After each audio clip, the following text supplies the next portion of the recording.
Olá, está começando o Chão e Paz, o seu programa do bem.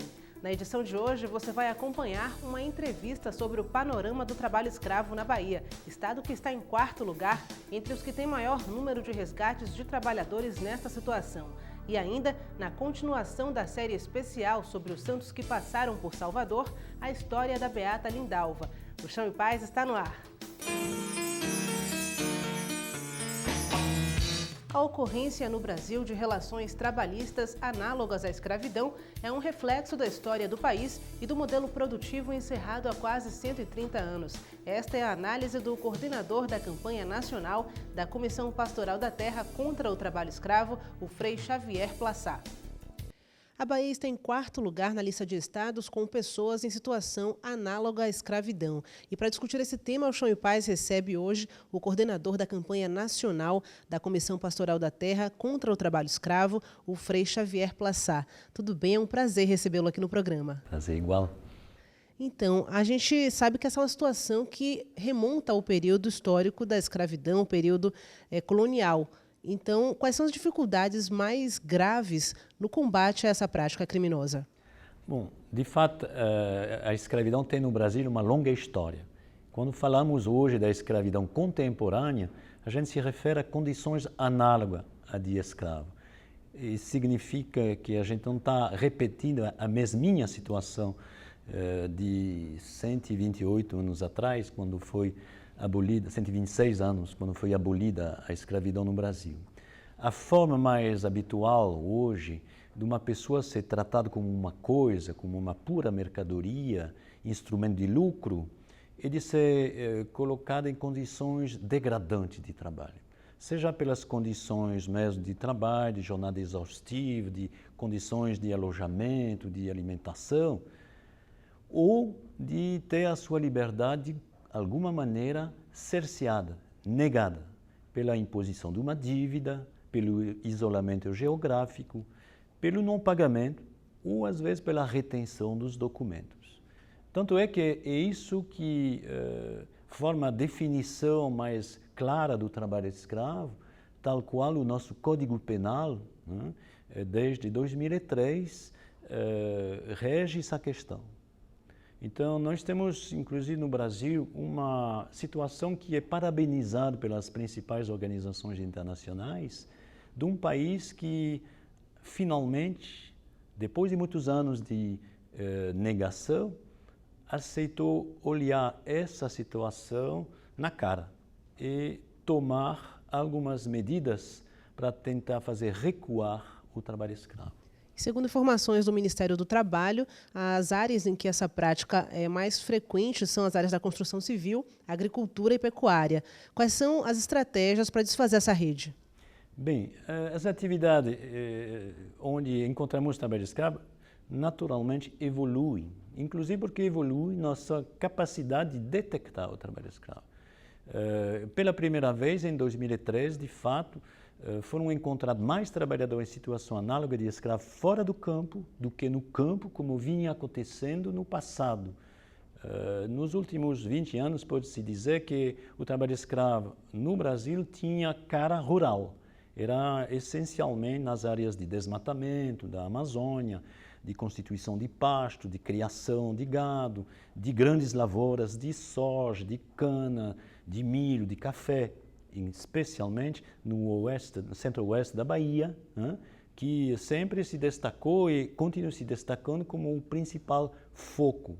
Agora, vieram se agregar a esses setores de atividade, novos setores onde a gente não tinha conhecimento até então de situação análoga de escravo, embora elas já existissem, mas não eram flagradas, como oficinas de confecção, trabalhando para grandes grifes em São Paulo, e obras da construção civil, e isso no território nacional todo. Isso se deve especificamente ao boom da construção civil ligada à construção de grandes obras, o programa Minha Casa Minha Vida, as obras da Copa, que foram tantas oportunidades para empresas tentar lucrar mais que o normal, empreitar, subempreitar, trazer trabalhadores migrantes de regiões empobrecida do país e impondo a esses trabalhadores qualquer situação. Então, em 2013, 800 pessoas foram retiradas da escravidão em sítios de construção civil, inclusive na Bahia. Na quinta reportagem da série sobre os santos que passaram por Salvador, trazemos a história da beata Lindalva Justo de Oliveira, que teve uma forte atuação junto aos idosos. Confira. Esse lugar para nós é lugar santo, né? A irmã Lindalva, como é costume, as irmãs estão presentes sempre no café dos idosos, acompanhar os idosos, né? Uma pessoa dedicada, uma pessoa ótima, pessoa paciente, compreensível de perdoar as faltas que os velhos cometem muito. Foi nas dependências deste casarão do século XIX que a beata Lindalva Justo de Oliveira exerceu o primeiro e último trabalho como freira após concluir o noviciado na Companhia das Filhas da Caridade de São Vicente de Paulo. Localizado no bairro da Boa Viagem, o abrigo Dom Pedro II da Prefeitura de Salvador acolhia em 1991, ano em que a religiosa chegou ao local, aproximadamente 350 idosos. Ela cuidava do pavilhão masculino, onde havia 40 pessoas. A irmã Eunice Chaves, uma das religiosas que hoje cuidam das atividades espirituais da instituição, refaz o caminho que a beata percorreu no dia do martírio. Foi aqui onde ela, né, doou a sua vida, seu próprio sangue, né, na Sexta-feira Santa. Essa história é lembrada com detalhes e sofrimento pelos idosos acolhidos ali. Era uma pessoa muito compreensível, muito boa, ajudava ela sempre nas missas, no dia de domingo, nós vinhamos ensaiar aqui, que ela era da Sala Santa Maria, depois veio para aqui, para a Sala dos Homens. Mas não é que o destino acompanha em qualquer lugar.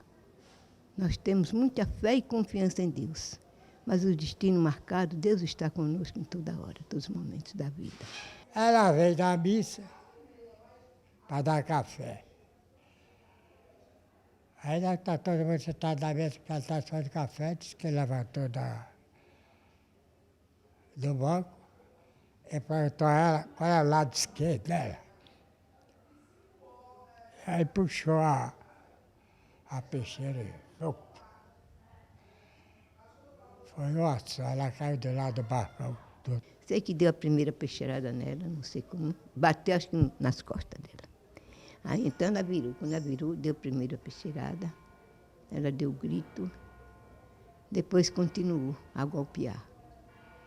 Aí dentro, esta freira levou 42 facadas. Caiu e ele ficou golpeando, como queria, e a natureza perversa pedia. O episódio aconteceu no ano de 1993 e deixou um rastro de tristeza no abrigo Dom Pedro II e na comunidade católica. Foi um momento assim, muito difícil, né? Porque, claro, para nós, como famílias, né? Somos nossa família, a congregação, e para a família dela, né? E pelos idosos também. Muitos idosos se aproximou para acudir e eles disseram assim, ele disse, né? O Augusto, que assassinou, disse, se aproximar eu mato. Né? E ninguém podia se aproximar. Quando chegou o médico, a enfermeira já estava morta. Assim, para nós, irmã Lindalva é santa. Aí terminou, foi sepultada a irmã Lindalva, né? Com maior tristeza, quer dizer, a tristeza para nós, para talvez o encontro com Deus foi alegre.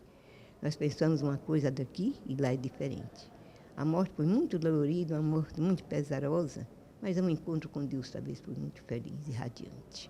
Hoje, o cenário onde tudo aconteceu é um local de peregrinação. Ali, a imagem da beata é preservada ao lado das representações de Jesus Cristo e Nossa Senhora, junto com outros elementos sagrados, Bíblia, vela e flores. Às quartas-feiras e sábados são celebradas missas com a presença de fiéis baianos e de outros estados neste local, onde os idosos também costumam rezar o terço em grupos ou individualmente. Obrigado, Senhor, obrigado, Senhora, por tudo que faz. Me acompanhe na vida material, me acompanhe no material, me acompanhe no espiritual, que sempre seja assim.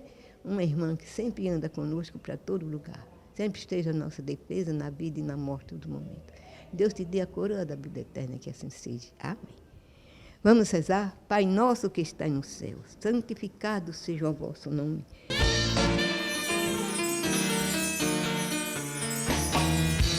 Quando falamos em trabalho escravo no século XXI, nos referimos a condições análogas à escravidão, o que significa privação de liberdade e submissão a condições subhumanas. O coordenador da campanha nacional da Comissão Pastoral da Terra contra o Trabalho Escravo, o Frei Xavier Plassat, explica como ocorre esse processo hoje.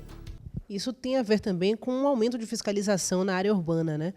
A gente tem um caso recente de uma situação de trabalho análogo à escravidão num cruzeiro, num grande transatlântico que atracou em Salvador em abril desse ano. Por incrível que pareça, a gente tem até dificuldade de pensar que num navio de ultraluxo, com 4.000 turistas a bordo e 1.000 trabalhadores na tripulação, possa existir situação análoga de trabalho escravo.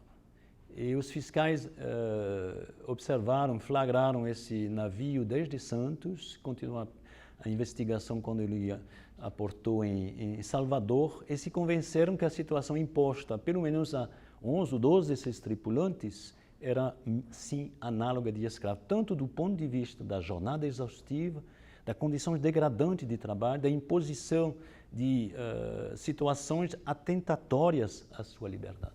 É importante a gente entender no que consiste o trabalho escravo atualmente, né? Não é só aquela questão de estar privado de liberdade. Há também condições degradantes, como o senhor citou. Eu queria que o senhor explicasse melhor quais são essas condições para que quem está em casa possa entender de uma forma mais clara o que é a escravidão atualmente. Sabe, a maioria dos trabalhadores, quando eles vêm procurar a Comissão Pastoral da Terra para denunciar uma situação de trabalho escravo, eles dizem assim: eu fui tratado pior que um animal. Então, isso define quase rigorosamente a diferença entre o que poderia ser tratado de graves irregularidades trabalhistas, que acontece frequentemente, muito mais que deveria, de uma situação onde a pessoa é rebaixada, mais baixo que qualquer norma atual de civilidade, de dignidade. Então, essa pessoa realmente é tratada como coisa. Isso se vê nas condições de trabalho, a gente não fornece para ela mínima ferramenta, ou obriga essa pessoa a pagar as ferramentas, nenhum equipamento de proteção contra situações muito perigosas. Eu penso especialmente quem trabalha com veneno, com agrotóxicos, exposto a feridas, a envenenamento, a doenças ocupacionais, ou são as condições de alojamento. Por exemplo, recentemente, trabalhadores arregimentados, aliciados no nordeste do país, foram para fazer a reforma do Aeroporto Internacional de Guarulhos. E as condições de alojamento deles em Guarulhos eram das piores que possa se imaginar. Isso foi caracterizando a situação análoga de escravo. Agora, nas lavouras, por exemplo, ou nas carvoarias, que é outro grande setor onde se encontra trabalho escravo na Bahia, né? Nós temos situações onde o trabalhador são jogados no meio do mato, dormindo ao relento, sem acesso a uma água minimamente potável, comendo comida estragada, insuficiente. Então, são um conjunto, não é um fator que basta para caracterizar o trabalho escravo. Inclusive, é bom desmistificar um argumento que às vezes a gente escuta, dizem por aí que os fiscais hoje, pela espessura dos colchões, o intervalo entre as camas, determinam que isso é trabalho escravo. Não é. É sempre um conjunto de características que todas somadas expressam uma grave violação da dignidade devida a qualquer ser humano. Está havendo uma discussão importante sobre esse assunto, sobre essa definição do que é o trabalho escravo no Senado, da bancada ruralista. Como é que está essa discussão? Sim, nós tivemos a alegria, eu diria há 15 dias, no dia 28 de maio, de ver aprovada, depois de 19 anos de resistência, especialmente da bancada ruralista, a proposta de emenda constitucional contra o trabalho escravo, que prevê o confisco da propriedade de quem pratica esse crime. Durante todos esses anos, esses ruralistas fizeram de tudo para impedir a votação desse texto. Adotaram, por último, uma estratégia diferente, porque percebe que a opinião pública não entende mais como a gente pode ser contrário a uma lei tão evidente, que expressa simplesmente que a propriedade vale muito menos que a dignidade, que devemos preservar a dignidade. Então eles inventaram como estratégia a de, aprovando, inclusive por unanimidade, essa proposta de emenda constitucional, na sequência apresentar um texto que poderia esvaziar, retirar da definição do Código Penal ou da lei de aplicação dessa PEC todo o conteúdo necessário para identificar o trabalho escravo. Eles querem agora que o trabalho escravo no Brasil seja definido como era 2 séculos atrás. Ou seja, alguém amarrado, chicoteado de preferência, obrigado a trabalhar nas condições do século XIX ou XVIII. Não podemos admitir essa manobra. Seria pura hipocrisia dizer vamos eliminar um trabalho escravo, mas ao mesmo tempo eliminamos a definição do mesmo. Voltamos ao ponto de partida.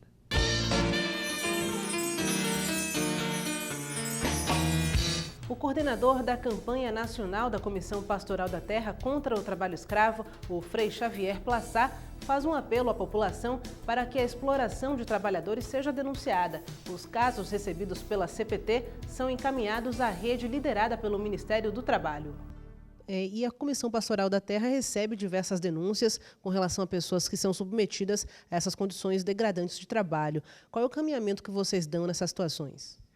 Nós usamos o sistema brasileiro de combate ao trabalho escravo, que é centralizado no Grupo MOVE de Fiscalização, que é coordenado pelo Ministério do Trabalho em Brasília e que envolve na atuação da fiscalização o Ministério Público do Trabalho e a Polícia Federal. Várias superintendências do trabalho, inclusive a da Bahia, participam desse esforço nacional e o Ministério Público do Trabalho auxilia de forma muito importante esse serviço. Então, denunciando junto à CPT, junto ao Ministério do Trabalho, junto ao Ministério Público do Trabalho, nós teremos o mesmo resultado, finalmente, a fiscalização dessa situação, a libertação, o resgate dos trabalhadores se a situação for comprovada e o ressarcimento dos direitos desses trabalhadores. Esse apelo a denunciar, eu diria, é muito crucial, porque se trata de um crime escondido. Como qualquer crime de tráfico de seres humanos, é um crime que não se vê a olho nu. Pior, muita gente considera normal. Em tempo de desemprego, de dificuldade, no interior, no campo, às vezes o trabalhador raciocina e diz, não, tem um trabalho qualquer, melhor que não ter trabalho nenhum.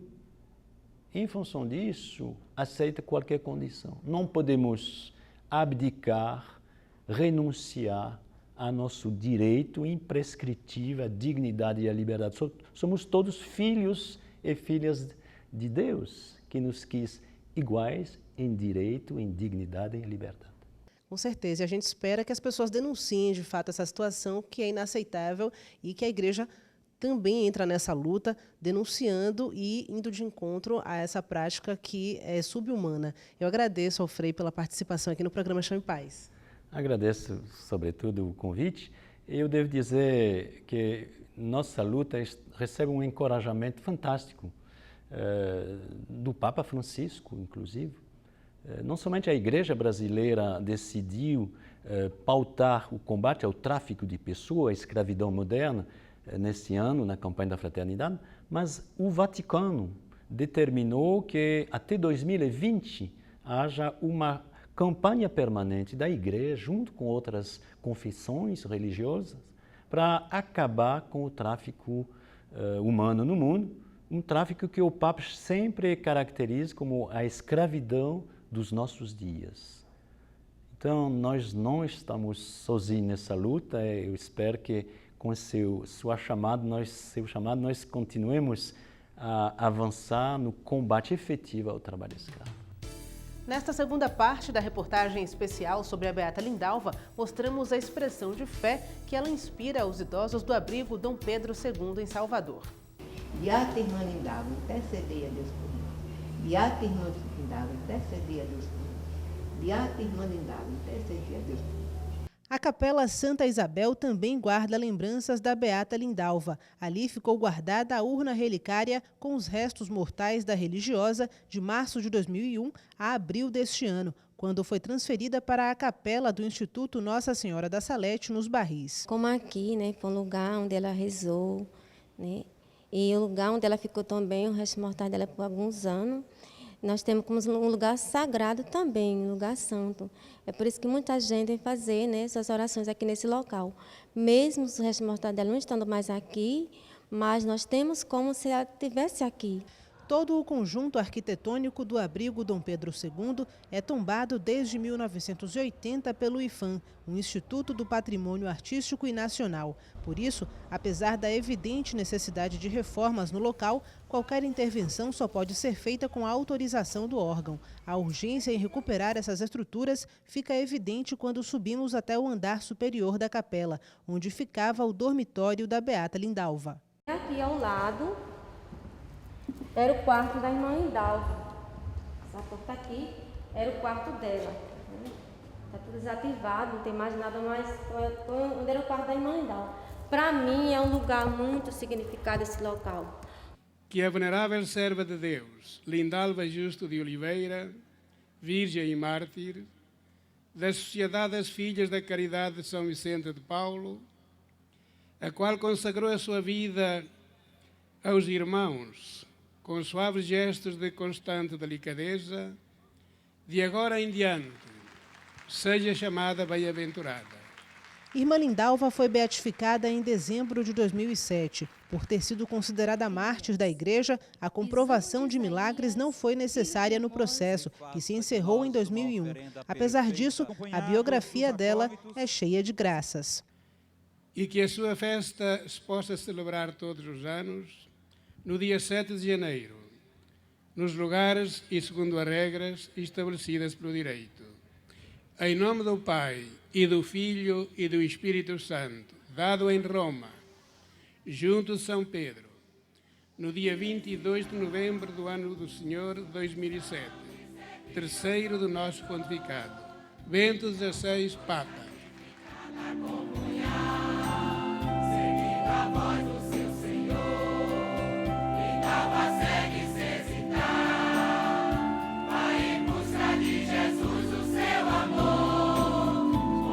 Quando eu morei aqui, né, lá tem o quarto da irmã Lindalva, era um quarto que nenhuma irmã dormia no quarto.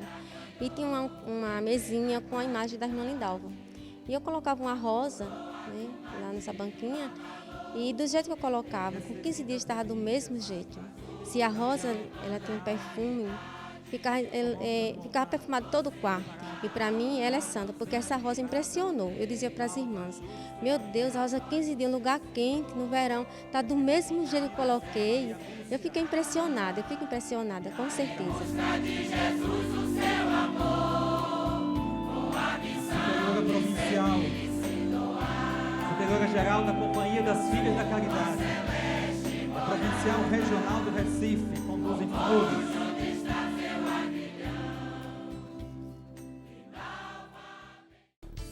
O Chão e Paz fica por aqui, mas você pode entrar em contato com a nossa equipe através do e-mail chãoepaz@arquidiocesesalvador.org.br e no portal www.arquidiocesesalvador.org.br você pode rever outras edições do programa e também, claro, ficar por dentro do que acontece na nossa igreja.